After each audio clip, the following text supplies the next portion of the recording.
میں پھینکا جائے گا کہ ملامت زدہ ہے اور تجھے دھتکار دیا ہے اللہ تعالیٰ نے، راندہ درگاہ ہے، ملامت زدہ ہے اور جہنم میں پڑا۔ اب یہ عام لوگوں کو درس دیا جا رہا ہے کہ اللہ کے ساتھ شرک کرنا یہ کتنا بڑا جرم ہے۔ جو اتنے بڑے جرم کا مرتکب ہو وہ ہمارا بھائی کیسے بن سکتا ہے؟ جو قبر پرست اتنے بڑے جرم کا مرتکب ہو وہ ہمارا بھائی کیسے بن سکتا ہے؟ یہ عقیدے میں بگاڑ کی کوشش ہے، ایجنسیاں چاہتی ہیں عقیدے میں، اہل حدیثوں کے عقیدے میں بگاڑ پیدا کر دیا جائے، سب ایک سب ایک۔ اللہ تعالیٰ قرآن مجید میں ابراہیم علیہ السلام کا قول نقل کرتا ہے، فرمایا اذ قال لأبیہ وقومہ ما ہذہ التماثیل التی انتم لہا عاکفون۔ کسی کے ذہن میں یہ بات نہ آئے کہ ابراہیم علیہ السلام کے زمانے کے لوگ تو بت پرست تھے، ہم لوگ تو اللہ کو ماننے والے ہیں۔ حالانکہ ابراہیم علیہ السلام کا زمانہ ہو یا محمد الرسول اللہ صلی اللہ علیہ وآلہ وسلم کا زمانہ ہو، اس زمانے کے لوگ بھی اللہ کو مانتے تھے۔ آپ نے وہ آیات سنی ہوگی جس میں اللہ فرماتا ہے ان سے پوچھ نبی زمین اور آسمان کا خالق کون؟ کہیں گے اللہ۔ زمین سے روزی دینے والا کون؟ کہیں گے اللہ۔ ہواؤں کو بھیجنے والا، بادلوں کو بھیجنے والا، بادلوں سے پانی برسانے والا اور اس پانی سے مردہ زمین کو زندہ کرنے والا کون؟ کہیں گے اللہ۔ اس کا معنی یہ ہے کہ یہ لوگ اللہ کو مانتے تھے۔ جرم کیا تھا؟ اللہ کے ساتھ لوگوں کو شریک کرنا، بزرگوں کو شریک کرنا، ان کے بت بنانا۔ یہ بت کن کے تھے؟ بزرگوں کے۔ اور یہ قبریں کن کی ہیں؟ بزرگوں کی۔ آج کے مشرک میں اور ابو جہل کے شرک میں کوئی فرق نہیں۔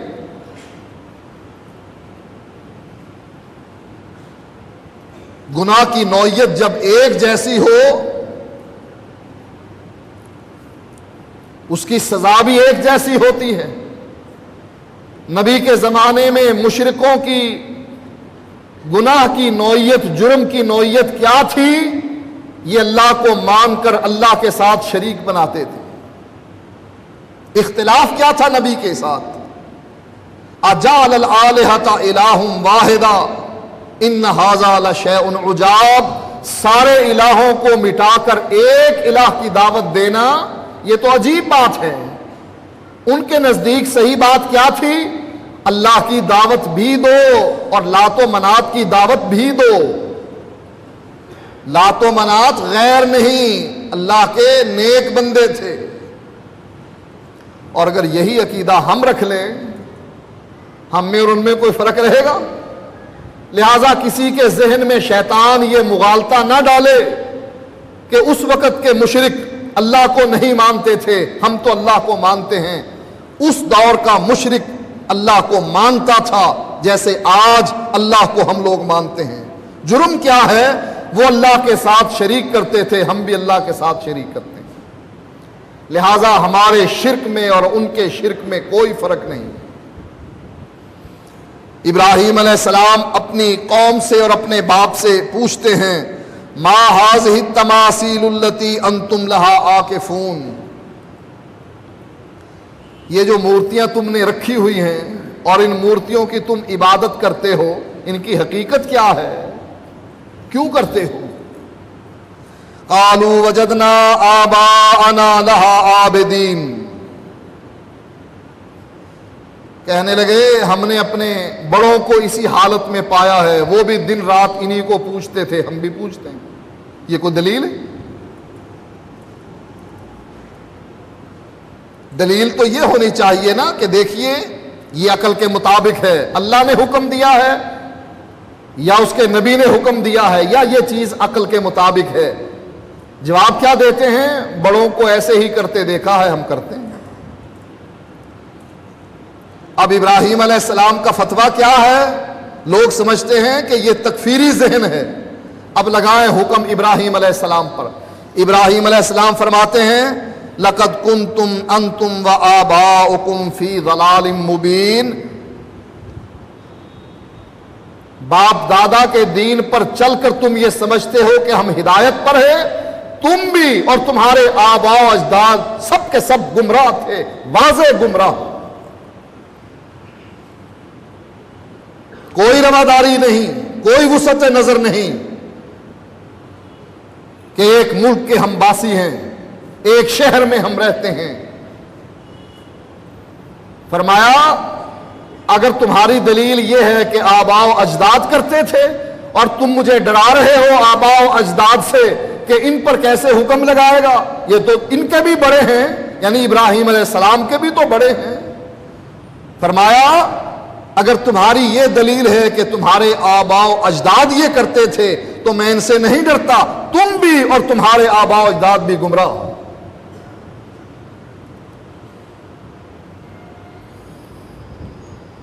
جس طرح پچھلے جمعے میں ہم نے حل بتلایا کہ اس کا حل کیا ہے، اہل کتاب کے ساتھ دوستی ہو جائے، اس کا حل کیا ہے؟ قُلْ يَا أَهْلَ الْكِتَابِ تَعَالَوْا إِلَىٰ كَلِمَةٍ سَوَاءٍ بَيْنَنَا وَبَيْنَكُمْ، اہل کتاب کے ساتھ دشمنی دوستی میں بدل سکتی ہے، کس صورت میں؟ کہ اہل کتاب اس بات کی طرف آ جائیں جو تورات میں موجود ہے، انجیل میں موجود ہے۔ وہ بات کیا ہے؟ اللہ نعبد الا اللہ ولا نشرک بہ شیئا ولا یتخذ بعضنا بعضا اربابا من دون اللہ، کہ تم اپنی کتابوں میں دیکھو جس میں یہ لکھا ہے کہ اللہ کے ساتھ کسی کو شریک نہیں کرنا، غیر اللہ کی عبادت نہیں کرنی، کسی اور کو رب نہیں بنانا۔ اگر تم یہ باتیں مان لو تم ہمارے دوست، اور اگر تم یہ باتیں نہیں مانتے پھر تم مشرک، تم کافر، تم ہمارے دشمن، ہمارے رب کے دشمن، ہمارے نبی کے دشمن، قرآن کے دشمن، جبریل کے دشمن، ہماری تمہاری کوئی دوستی نہیں، چاہے جتنے مرضی ڈالر دے دو۔ تم ہمارے کشکول میں ڈالر اور پاؤنڈ پھینک کر سمجھتے ہو کہ ساری قوم بے غیرت بن گئی ہے، ہم نے ڈالروں اور پاؤنڈ سے اس قوم کو خرید لیا ہے؟ نہیں، اللہ کے بندے اس سرزمین پر ایسے بستے ہیں جو تمہاری دشمنی کو دوستی میں ڈالر کی وجہ سے نہیں بدل سکتے۔ ہاں، عقیدے میں ہمارے ساتھ کھڑے ہو جاؤ، اور وہ تمہاری کتابوں کے اندر بھی موجود ہے۔ جیسے ان کے لیے حل اللہ نے قرآن مجید میں بتلایا، ایسے ہی مشرک کے لیے حل بھی اللہ نے قرآن میں بتلا دیا۔ فرمایا قد کانت لکم اسوۃ حسنۃ فی ابراہیم، اے ایمان والو ابراہیم علیہ السلام کی زندگی تمہارے لیے نمونہ ہے۔ والذین معہ، اور جو مومن ابراہیم علیہ السلام کے ساتھ تھے ان کی یہ بات بھی تمہارے لیے نمونہ ہے۔ وہ بات کیا ہے؟ اذ قالوا لقومہم، جب وہ اپنی قوم سے یہ بات کہہ رہے تھے، انا براء منکم ومما تعبدون من دون اللہ، وہ اپنی قوم سے کہہ رہے تھے ہم تم سے بری، ہم تم سے ناراض، ہمارا تمہارا کوئی تعلق نہیں، تم سے بھی اور جن کی تم اللہ کے علاوہ عبادت کرتے ہو ان سے بھی ہمارا کوئی تعلق نہیں۔ کفرنا بکم، ہم تمہارے ساتھ کفر کرتے ہیں۔ وَبَدَا بَيْنَنَا وَبَيْنَكُمُ الْعَدَاوَةُ وَالْبَغْضَاءُ، ہمارے اور تمہارے درمیان دشمنی شروع، ہمارے اور تمہارے درمیان عداوت شروع۔ وَبَدَا بَيْنَنَا وَبَيْنَكُمُ الْعَدَاوَةُ وَالْبَغْضَاءُ أَبَدًا، اور یہ دشمنی اور یہ عداوت ہمیشہ ہمیشہ کے لیے ہے، عارضی نہیں، ہمیشہ ہمیشہ کے لیے ہے۔ حتی تؤمنوا باللہ وحدہ، جب تم ایک اللہ پر ایمان نہیں لے کر آتے، ہماری تمہاری دشمنی ہے، دوستی کبھی نہیں۔ آج کے مشرک سے، آج کے قبر پرست سے ہماری دشمنی دوستی میں کب بدل سکتی ہے؟ حتیٰ تؤمنوا باللہ وحدہ، جو اصول قرآن نے بیان کیا ہے کہ دوستی تب تمہاری ہو سکتی ہے جب یہ اللہ اکیلے پر ایمان لے کر آئیں، باقی سب بابوں کو چھوڑ دیں۔ لوگوں نے عقیدے کے مسئلے کو سیاست کی وجہ سے چھوڑ دیا۔ اس سیاست کا بیڑا غرق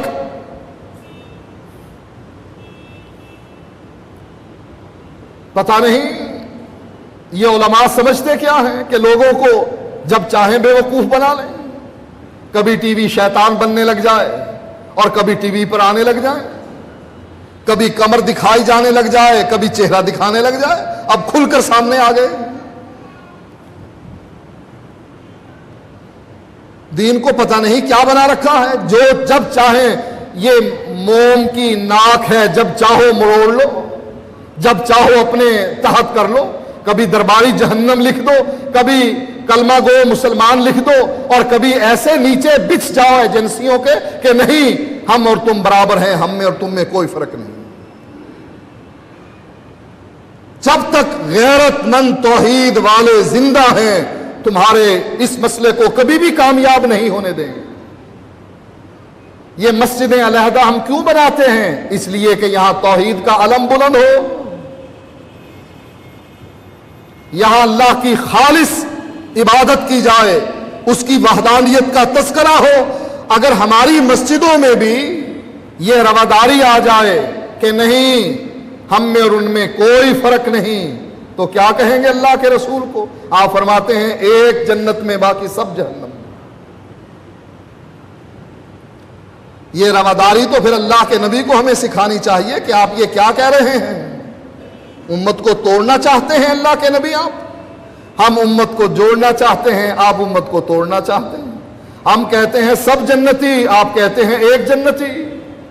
ہم کہتے ہیں سب صراط مستقیم پر، آپ کہتے ہیں نہیں ایک صراط مستقیم پر، باقی ساری راہیں، سارے راستے شیطان کے راستے ہیں، رحمان کا راستہ صرف ایک، وہ نبی والا صراط مستقیم۔ کتنا نیچے گرو گے؟ نیچے گرنے کی کوئی حد ہوتی ہے۔ آج تم ایجنسیوں کے کہنے پر ان لوگوں کو اپنا بھائی بناتے ہو، کل یہودیوں اور عیسائیوں کو بھائی بنانا پڑے گا۔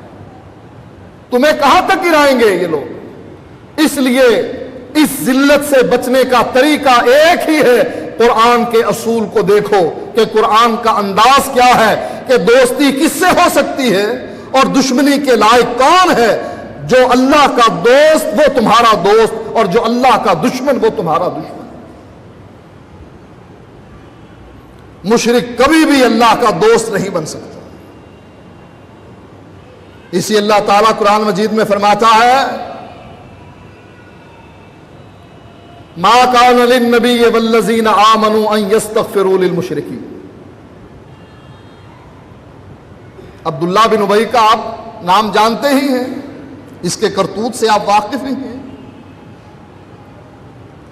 ان کے بیٹے عبداللہ اعلیٰ درجے کے مسلمان تھے۔ اللہ کے نبی نے ان کا دل رکھنے کے لیے جب وہ آئے اللہ کے نبی کے پاس حاضر ہوئے، عرض کرنے لگے اللہ کے نبی میرا باپ فوت ہو گیا، آپ جنازہ پڑھا دیں گے؟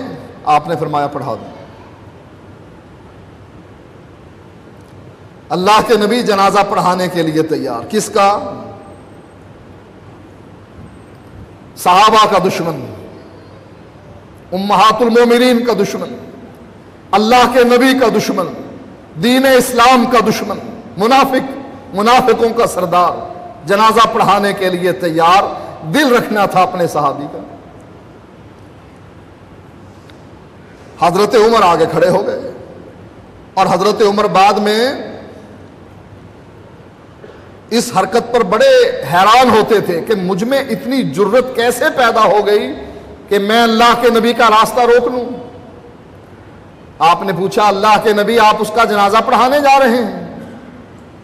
کہا ہاں۔ حضرت عمر کہتے ہیں میں نے اللہ کے نبی کا دامن پکڑ لیا، اے اللہ کے نبی آپ اس کا جنازہ پڑھائیں گے؟ یہ ایسا یہ ایسا یہ ایسا، اس کی ساری برائیاں بیان کرنی شروع کر دیں، حالانکہ اللہ کے نبی جانتے تھے کتنا برا ہے۔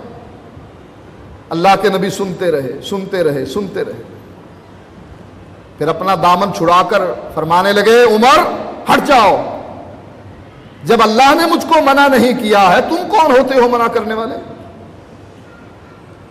میں تو اللہ کے قانون کا پابند ہوں، اس کی شریعت کا وحی کا پابند ہوں، جب اللہ نے مجھ کو منع نہیں کیا تم کون ہوتے ہو منع کرنے والے؟ اللہ نے مجھ کو اختیار دیا ہے استغفر لہم او لا تستغفر لہم، اے نبی تو اس کے لیے بخشش کی دعا مانگ یا نہ مانگ، ان تستغفر لہم 70 مرہ، تو ایک مرتبہ چھوڑ 70 مرتبہ بھی جنازہ پڑھا دے اس کا، اللہ کا یہ فیصلہ ہے کہ اللہ نے اس کو معاف نہیں کرنا۔ اے عمر اللہ نے مجھ کو اختیار دیا ہے نا کہ مانگ یا نہ مانگ، تو مجھے منع کر رہا ہے کہ نہیں مانگنا نہیں پڑھنا جنازہ اس کا۔ اللہ کے نبی نے اس کا جنازہ پڑھا، لوگوں نے اس کو قبر میں اتارا، اللہ کے نبی نے اس کو قبر سے باہر نکالا، اس کے منہ میں اپنا لعاب دہن داخل کیا، اپنا قمیض اس کو پہنایا، پھر اس کو قبر میں ڈالا۔ اللہ نے قرآن میں آیت کیا اتاری؟ ما کان للنبی والذین آمنوا ان یستغفروا للمشرکین، اے اللہ کے نبی سن لے، آئندہ قانون یہ ہے کسی مشرک کے لیے تو نے دعا نہیں کرنی، ولا تصلی علی احد منہم مات ابدا، تو نے ان کا نماز جنازہ نہیں پڑھانا، ولا تقم علی قبرہ، اور کبھی ان کی قبر پر بھی جا کر کھڑے نہیں۔ کیوں؟ یہ اللہ اور اس کے رسول کے دشمن، یہ مومنوں کے دشمن، یہ قرآن کے دشمن۔ عبداللہ بن ابی ہم سے بہتر تھا، کیوں؟ اس کے دل میں بھی کھوٹ ہے، ہمارے دل میں بھی کھوٹ، لیکن وہ نبی کے پیچھے نمازیں پڑھنے والا، اس مسجد میں نماز پڑھنے والا جس میں ایک کے بدلے میں 1000 نماز کا ثواب ملتا ہے، اس کی نمازیں کہاں ہوتی تھیں؟ ایک کے بدلے میں 1000 والی مسجد میں، اور ایک روایت میں ہے 10,000 کا ثواب۔ مدینہ حرمت والی جگہ ہے، جیسے مکہ حرمت والی جگہ ہے ایسے ہی مدینہ حرمت والی جگہ ہے۔ عبداللہ بن ابی کہاں رہتا تھا؟ مدینے میں، شہر حرمت والا، مسجد حرمت والی، باعث ثواب ہے، فضیلت والی، اور امام بھی محمد الرسول اللہ، اس کے ساتھ روزہ رکھنے والا، اس کے ساتھ عید کرنے والا، جہاد پر جانے والا، لیکن اللہ نے کیا کہا؟ ان کا جنازہ پڑھنا تو درکنار، ان کی قبر پر بھی کھڑے نہیں ہونا۔ یہ تکفیری ذہن ہے؟ کہو پھر اللہ تعالیٰ کو ایسی سختی کیوں کرتا؟ وہ بھی کلمہ گو تھا، ہم سے زیادہ بہتر حالات میں وہ عبادت کرتا تھا، لیکن اللہ کو نہ اس کی نماز نظر آئی، نہ اس کا روزہ نظر آیا، نہ مسجد نبوی نظر آئی، نہ اپنا نبی نظر آیا، بلکہ فرمایا تو نے نماز جنازہ بھی نہیں پڑھنا اور قبر پر بھی کھڑے نہیں ہو۔ یہ عقیدے کا مسئلہ ہے۔ مومن مواحد چاہے غریب ہے، ہمارا دوست ہے، حضرت بلال کو ابو بکر صدیق اپنا آقا کہا کرتے تھے، یہ ہمارا آقا ہے، سردار ہے کون؟ غلام، آزاد کردہ غلام۔ کیا صفت تھی بلال میں کہ یوسف علیہ السلام کی طرح حسین تھے، یا کالے رنگ کے موٹے ہونٹ؟ یہ آقا، یہ سردار کیسے بن گیا؟ لا الہ الا اللہ کی وجہ سے۔ اور یہ ابو جہل اس وقت کا فرعون، یہ دشمن کیسے بن گیا؟ لا الہ الا اللہ کی وجہ سے کہ بلال نے لا الہ الا اللہ مانا، یہ آقا اور سردار بن گیا ابو بکر کا، اور اس بدبخت نے ابو جہل نے لا الہ الا اللہ کا انکار کیا، یہ ہمارا دشمن بن گیا۔ تو دشمنی اور دوستی ایجنسیوں کے کہنے پر نہیں بنانی چاہیے۔ دشمنی اور دوستی اللہ کے قرآن، اس کے اصول، اس کے قانون کے مطابق بنانی چاہیے۔ اللہ ہمیں کس کا دوست قرار دے رہا ہے اور کس کا دشمن قرار دے رہا ہے۔ اللہ سے دعا ہے کہ اللہ ہمیں ہدایت نصیب فرمائے۔ وآخر دعوانا